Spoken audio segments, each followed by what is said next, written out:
Welcome to So-and-So, brought to you by Bernina, Made to Create. I'm Meg Goodman, and you're about to enjoy a casual conversation with a special member of the sewist and quilting community.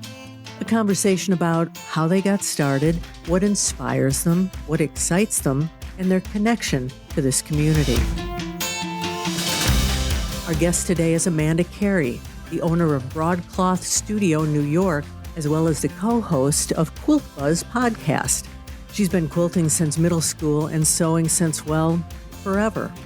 A serial entrepreneur who spent most of her career in the arts world, in 2017, Amanda started Broadcloth Studio, a collection of bold and modern quilt patterns.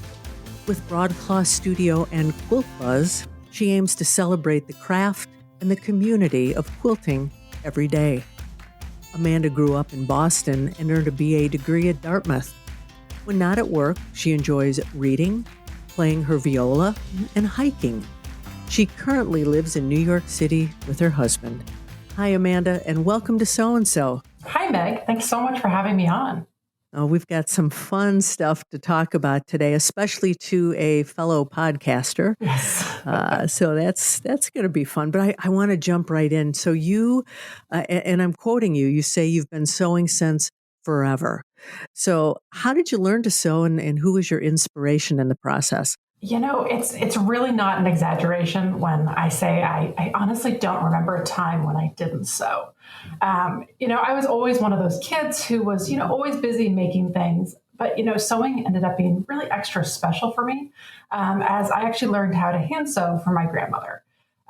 We would spend hours together sewing things from, just embroidered doodads to my mom had made me this little cloth doll. And so we'd sew clothes together. And I think my grandmother was on like a mission to convince me that hand sewn button loops were the coolest thing. I hated them. I hated doing buttons. That's a mission. That's something. I was like, that is very specific. I still don't enjoy sewing buttons. So I don't know if she triggered the opposite response that she wanted. Mm-hmm. Both my grandmother was a big sewist, my mother and my aunt as well. And so my aunt ended up signing my cousin up to learn, a quilting 101 course at my local quilt shop. So it was kind of a no-brainer. My mother promptly signed me up as well. And, that was about in middle school. And that's when I caught the quilting bug. So what do you like to sew? So I am a quilter, and my favorite things to sew are quilts. I've never really mastered. As soon as it becomes garment sewing, that 3D aspect of it completely throws me. But fortunately, I enjoy quilting, Sure. So it's no hardship on my point. And I've thought about like what is it about quilting that keeps me coming back. Mm-hmm. And I've given it quite a bit of thought over the years. Because as I mentioned earlier, crafty kid, I tried everything, beading, woodworking, stamping. But I think, the thing about quilting, and I've got to just taking a step back here for a sec, I have to preface it with, I started off as a hand sewer. And my mother, and honestly, rightly so, she did not trust me around her Bernina when I was a kid. That was her precious. So I just hand sewed everything, So when I learned how to quilt, I was cutting out my pieces, and I was using template plastic, cutting them out individually, adding my seam allowance one by one, and everything was hand sewn, which was a really truly phenomenal introduction to quilting, because you really, when you have that time, when you're doing it at that pace, you really understand the, how everything is constructed and how it all fits in together. But because of that slow pace, I had a lot of time to daydream my next patterns. And, I would spend hours while hand stitching, like flipping through my block book, envisioning all the patterns that were possible. And I think it was that kind of, that daydreaming aspect and thinking about all the patterns, it just, that puzzle-like process really just captured my imagination. And then of course, I still love to hand sew, especially hand quilting, and that meditative part of the process, I think, just kept me coming back to quilting again and again throughout my, early career. Because, whenever I was stressed, I would turn to quilting. Like that was just my stress relief. And so I think that's the aspect of the quilting bug that really has captured my imagination. Do you have one quilt that is especially meaningful to you that you made? I've got a couple. I think my first one still, it's not at all in my style anymore, but I think, it was a traditional sampler block. Made sure I did curved piecing. And, I remember my first block of the Ohio Star. And I think there's something, I know how many hours I spent doing every single step of that. And I think because it inspired me to find this now lifelong passion, I think that quilt is probably one of my absolutely favorite ones. Do you still have it? I do. Actually, it's being stored at my parents' place. We don't have a ton of storage here in New York City, so True. It's safer up there. Amanda, you talk about the unexpected upside, and I'm going to quote you here, of putting yourself out there in your ongoing journey to get outside of your quilting and creative comfort zone. Take us through this journey. Yeah. So I would say I typically would describe myself as a fairly private person. Sharing doesn't come naturally, especially with things that I'm unsure about or, are incomplete, works in progresses, or sometimes, for a lack of a better word, what I would describe as a mess. And when I started my Broadcloth Studio account, I really didn't expect anything. In fact, it was a thought exercise for another startup I was working on at the time. I was trying to get out of my head, and I was like, well, what if I, pretended I was a quilter or a quilt store? Like, how would I approach marketing that way? And so, I just kind of threw some stuff up, shared works in progresses I was working on, and I didn't, what I really did not expect, and this was in 2017, was the authentic engagement that was on social media, especially at that time. I think on Instagram, I would throw up. I think I was working on a stacked coins quilt, and I was trying to figure out what I should use for my background fabric. And I was blown away by the thoughtful responses I would get from people. Just saying well, if you use that chambray, or if you use that background, just true, conversations. And I think that level of support and engagement, and I know social media, it's a mixed bag.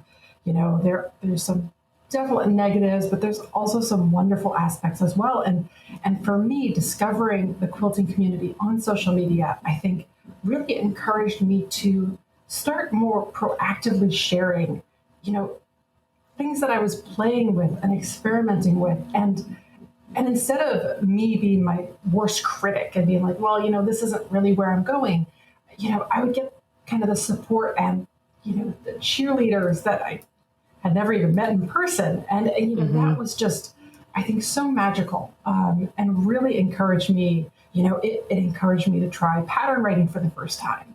And so I try, I've really loved to use social media, in a way to kind of hold myself accountable to try and experiment, and to maybe even finish a project. That's probably the best. Sure. So you were talking about your involvement in social media, how it became important to you. And this is 2017. Yep. In 2020, social media becomes a lifeline during the pandemic. Did that change anything for you, or was it just an amazing thing that you were already so immersed in it? I think it was kind of an amazing thing I was already immersed in. For me, actually, 2020 was when we started Quilt Buzz, the podcast. So I feel like it almost took a different direction of connecting with people. And I think that ended up becoming a real lifeline as well. Getting to talk to people, getting to sit down with them for an hour and learn more about their stories when we were so cut off from so much. That was definitely, I think, a new aspect that was added into my my social media presence. What's the hardest thing you do? Oof. Honestly, it's finding time to sew. Of all Of things. all things, people, I think often, you think when you're going to start a creative business that you'll spend most of your time creating and making. But so I think time management of, balancing out computer time versus sewing time is the most difficult thing for me. Sure. Especially as someone who's self-employed, it can be really difficult to impose deadlines or even create boundaries. I could easily work an 80-hour week, but, I think it goes without saying that's counterproductive. So it's really this never-ending balancing act of prioritizing not only work deadlines, but also giving myself the time and space to experiment and play and try new things creatively, because often I'm working against a deadline, and that's not, for me at least, isn't always the time where I am most creative and allowing myself to play. So that's definitely the hardest thing currently. So let's talk about that balancing act. You like to read, you like to play your viola, you like to hike. How do these activities affect you and your work? So I mentioned, the balancing act is really between computer time and making time for my workday. And I think, computer time, I kind of use that as a big bucket. It's kind of all technology, social media, et cetera. And I think one thing, at least for me in today's world, it's so hard to escape the lure of technology. I've realized, like, my cell phone, it's like my security blanket. Like, I walk around with it in my apartment. It's not that our apartment's not that big. I don't need to, but I always find it just grabbing it, and that kind of that reliance, that the fact that it's always at hand is actually kind of a little bit concerning for me. I've even noticed a huge drop off in my own ability to focus. And it's completely unintentional, but it turns out all my hobbies, really force me to put my phone down. And I think that's just so incredibly important. This was not a premeditated decision. These are things, I've always been a big reader. I've played the viola since I was 6. And, growing up outside of Boston, I spent a lot of time outdoors. But I think I've just come back to those hobbies as escapes for myself because, when I'm reading, my phone's down. When I'm playing music, I'm often playing with friends. So, we're focused on, playing together. It's, my hands are busy. And out on the trail, I'm outside of cell phone signal often. So it's a little bit forced. Sure. But, each of these really challenges my brain to engage in ways that, I don't when I'm writing or even when I'm designing or quilting. And those, I think, by forcing my brain to work in different ways, it really helps me recharge so that I can approach, even just writing an email in a fresher mindset. And at the risk of sounding slightly corny, we're not machines. And so doing the same task over and over again, on the computer, or I even did a marathon session of hand sewing last night, and my shoulders can definitely feel it this morning, and it can be draining. And so I think it's just finding opportunities, and for me, it's my hobbies to just, help me recharge and give my creativity or my creative side a chance to rest. And again, the left brain, right brain thing to balance it all out. Now, I want to talk about your company, Broadcloth Studios. How did you choose the name? Where did that come from? So when I came up with the name, or when I was thinking of the name, as I mentioned, this was, a thought exercise. I wasn't really expecting it to go anywhere. I assumed I would be sharing pictures of quilts. So I really want to keep it as broad as possible. And so I think it's kind of a lame answer. It just felt like a very innocuous name. But it works. And, I did, there are moments that I wish I picked like a more playful name. Like I really wanted to be I loved the idea of Quiltosaurus, but fortunately that's cute. somebody is using that name now, and we've had Sure. Orlando on the podcast, so I'm glad the name's being used. But at that point, I had gone too far with broadcloth to leave it behind. So a little more about Broadcloth. You say that you aim to celebrate the craft, community, and heritage of quilting every day. How do you do that? So, I think with quilting, there's such a history of, traditional quilt blocks and patterns. And so I definitely always love diving into, old quilt books for inspiration for, new pattern designs. But I think the way I truly probably embody that mission the best is actually through my podcast, Quilt Buzz. I think Quilt Buzz really is kind of manifests the idea of celebrating the community behind quilting. Mm-hmm. And I co-host this with my my Quilting in the City best friend, Wendy Chow of The Weekend Quilter. And for those who aren't familiar with Quilt Buzz, it's every other week we release a 30-minute episode with a different guest from across the quilting community. Each episode, we deep dive into their story, their quilting journey, pitfalls, successes, what drives their creativity. And because we really wanted to give our guests this platform to share what they might not be able to, or might not necessarily, highlight or share on social media. Mm-hmm.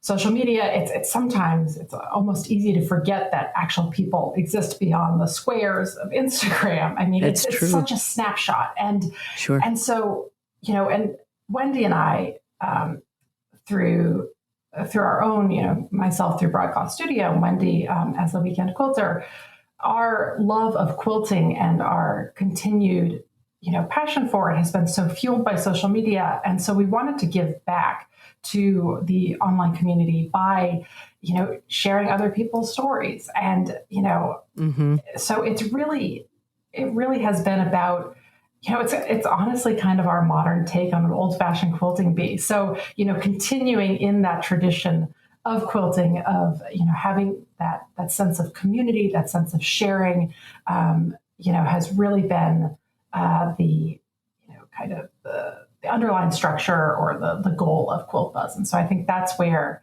that really comes into play every day. And very much like this podcast, talking about the community and the stories behind the craft. Now, where can we find your podcast? So it is on, the website is quiltbuzzpodcast.com. Mm-hmm. And then on Instagram, it is quilt.buzz. Hey, it's Carolina Asmussen. You know that dream studio that you have in your head, with every machine, notion, and accessory you want? We've all got one, and I just designed mine at bananasweepstakes.com. You can design your own too, and then win it. I added all my Banana Q series on mine. Make sure you are in it to win Banana Dream Studio $100,000 giveaway. Design your own studio at bananasweepstakes.com today. Dream it, design it, win it. Now, in addition to your podcast, which I know is keeps you busy, you have a new book out just now, as a matter of fact, called Quilt Your Own Adventure, which you call a choose your own adventure style quilt block book. Talk about your book and what inspired you to write it. Yeah, sure. So as I mentioned earlier, my first quilt was a sampler style of quilt. So, each block was different. I had my trusty sampler block book, and I would spend literal hours while hand sewing, flipping through, thinking about all the different patterns that were possible, daydreaming about all the quilts that I wanted to make. And, to this day, I mentioned again, I love block books. I think there's something so exciting about, seeing one block and then seeing all the different potential possibilities of either just it repeating, changing it a little bit, mixing and matching it with other quilt blocks. But, despite of all this inspiration, I often found myself just stopping short of running with a new idea because I I didn't want to make just another classic quilt block over and over again. I always kind of wanted to make something new, wanted to combine different elements across quilting blocks, and I basically wanted to design my own quilt pattern.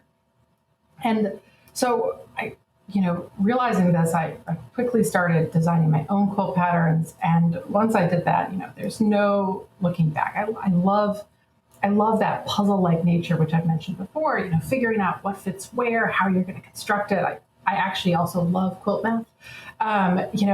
Really thinking through the mechanics of how it's going to be built and how you're going to optimize your fabric. That is so much fun for me. But at the same time, that blank page, when I'm starting to design a new quilt, can be a little bit overwhelming.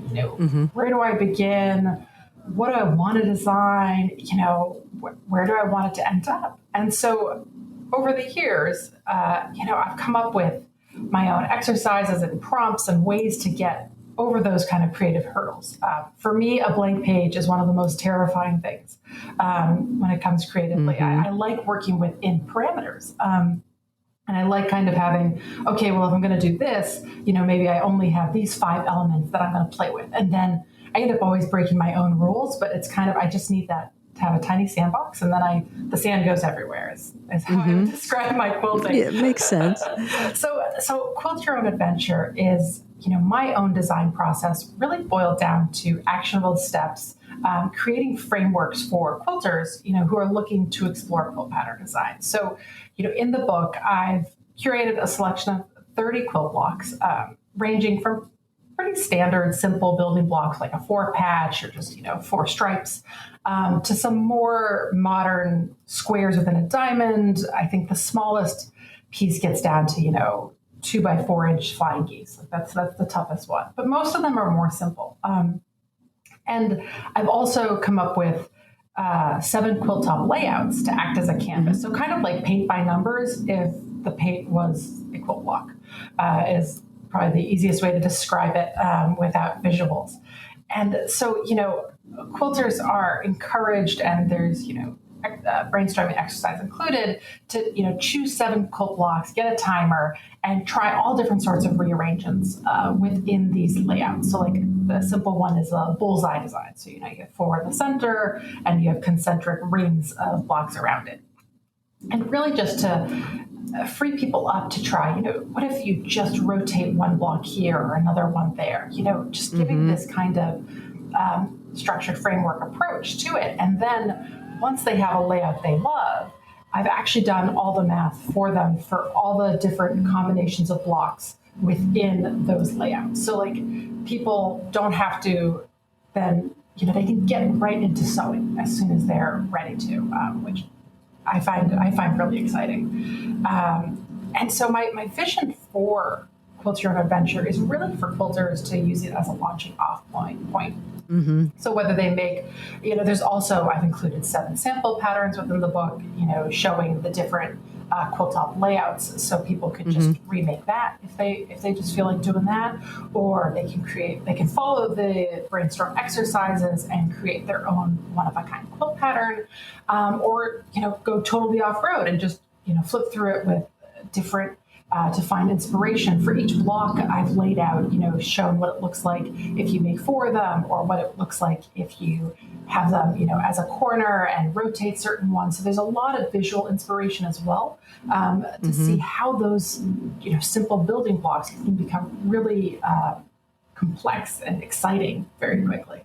I love the fact that you did all the math. It even says that on the cover of the book, all the math.